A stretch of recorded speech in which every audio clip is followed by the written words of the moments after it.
Just plug it in and you'll know if there's electricity. What's the principle behind a test pen and why do you have to touch the material with your hand? First, let's take it apart and look at its structure. A test pen mainly consists of a metal tip, also known as the probe, a resistor, an indicator light, a spring, a metal tail, and an insulating shell.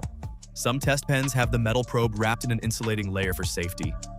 When you use a test pen to check an outlet, if your body doesn't touch the metal tail, you'll find that even if there's voltage, the indicator light won't turn on.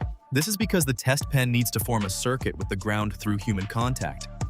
Only when the body touches the metal tail of the test pen does the body become part of the circuit. At this point, the live wire, test pen, body, and ground form a complete loop, allowing current to flow through the test pen and light up the indicator, letting us know if the wire or outlet is live.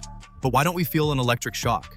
This is thanks to the resistor in the test pen, which usually has a resistance of over 1 megaohm. Under normal household voltage, the current flowing through the test pen into the body is usually a few milliamps or even less than 1 milliamp. This level of current is enough to detect the presence of an electric field but won't cause noticeable harm to the body. However, when using a test pen, you still need to be cautious and follow the correct safety procedures.